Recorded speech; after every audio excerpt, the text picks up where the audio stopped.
Finally মশারির কভারে নকশি কাজটা কমপ্লিট হয়েছে।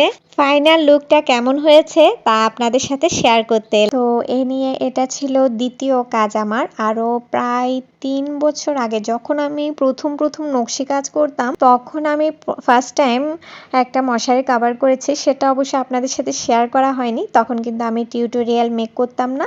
এখন তো আমি টিউটোরিয়াল মেক করি, তাই আপনাদের সাথে সব কিছু শেয়ার করতে পারি। তো দেখতেই পাচ্ছেন এখানে আমি প্রথমে কলিটা করে নিয়েছি। কলিটা করার পরে নিচের দিকে আমি এবার কলির যে ডালটা থাকে মোটা করে দিয়েছি, ওটা আমি টিনের কালার সুতা দিয়ে কাশ্মীরি ভরাট দিয়ে সেলাই করে নিচ্ছি। আমি বড় ফুলগুলোতে সাধারণত কাশ্মীরি ভরাটটাই ব্যবহার করেছি, যাতে একটু মজবুত হয়। যেহেতু মশারি কভার, এটা কিন্তু অনেকবার ধুবো, তো সেজন্য একটু মজবুত করেই সেলাইগুলো দেওয়ার চেষ্টা করেছি।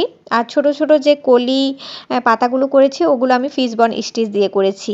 তো এখানে আমি কাশ্মীরি ভরাটটা শেষ হওয়ার পর আমি চারপাশে একটা আউটলাইন দিচ্ছিলাম কালো কালার সুতা দিয়ে, যেন দেখতে একটু রিয়েলিস্টিক মনে হয়।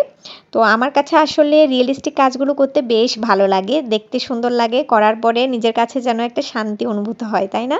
তো আপনারাও চেষ্টা করবেন, যারা মানে করতে চান অবশ্যই হবে। চর্চার মাধ্যমেই তো সব কিছু হয়, আপনারাও চাইলে পারবেন। আর যারা পারেন, আমার থেকে অনেক ভালো ভালো আপুরা আছেন যারা অনেক সুন্দর করে করতে পারেন, সত্যি আপনাদের অনেক গুণ।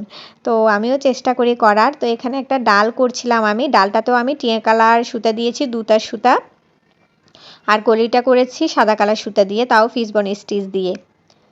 তো এইভাবে করলে আসলে দেখতে খুব সুন্দর লাগে। তো এখানে আরও একটি কলি করে নিয়েছি। কলিটা করার পরে আমি এখানে ডালটা করে নিচ্ছি, আর ডালটায় আমি দিয়েছি কপি কালার সুতা। আসলে সুতা হচ্ছে নিজের মন মতো করে দিয়েছি আমি। আমার যে কালারগুলো পছন্দ আমি ওই কালারগুলো ইউজ করেছি। আপনারাও আপনাদের পছন্দ মতো কিন্তু ইউজ করতে পারেন। আর আরেকটা কথা হচ্ছে, অর্ডারের কাজ যখন করতাম, যখন আমার বিজনেস পেজের জন্য, তখন কিন্তু কাস্টমারের মানে পছন্দ অনুযায়ী করতে হতো। তো এখন নিজের জন্য যখন করি, আগেও করতাম, তো নিজের ঘরের জন্য যেগুলো করি সেগুলো আমি আমার মন মতো কালার ইউজ করি সুতার। তো মনের মাধুরী মিশিয়েই করি। তো আপনারাও যদি নিজের জন্য করেন তাহলে এভাবে করতে পারেন, আপনাদের নিজের ইচ্ছে মতো সুতার রং দিয়ে বা ফুলের ডিজাইন দিয়ে করতে পারেন, সত্যি কিন্তু ভালো লাগে। তো এই যে এখানে আমার ডাল পাতা সব কিছু করা শেষ হয়ে গেছে প্রায়, আপনারা দেখতেই পাচ্ছেন কথা বলতে বলতে। তো এবার আমি এই যে এখানে আরেকটা কলি করেছিলাম, সেখানে কিছু স্যাটিন স্টিচ দিয়ে নিচ্ছিলাম, মানে আরেকটু মজবুত হওয়ার জন্য, আর দেখতেও ভালো লাগবে, রিয়েলিস্টিক মনে হবে আসলে। তো এই জন্য, তো এখানে এটা করার পর আরেকটা কলি ছিল, কলিটাও আমি করে নিচ্ছি। এখানে আমি বেগুনি কালার সুতা দিয়েছি কলিটা করার জন্য, 2টা সুতা নিয়েছি, তাও ফিসবন স্টিচ দিয়ে।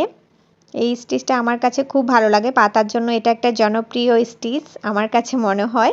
তো আমরা যারা নকশি প্রেমী আছি তারা কিন্তু এই ধরনের মানে কমন কতগুলো স্টিচ আছে ওই স্টিচগুলো বেশি দিতে পছন্দ করি, তাই না?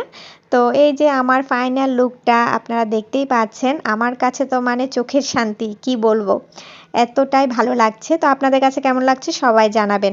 আর আরও নতুন নতুন নকশি কাজ দেখতে অবশ্যই আমার পেজটি ফলো করে রাখবেন। যারা ইউটিউব চ্যানেল থেকে দেখছেন তারা চ্যানেলটি সাবস্ক্রাইব করে নেবেন। আর আরও নতুন নতুন ভিডিও সামনে আসতেই চলেছে, সবাই আমাদের সাথেই থাকুন। আর যারা মশারির কভারের মধ্যে এমন সুন্দর নকশি কাজ করতে চাইছেন, এভাবে করতে পারেন।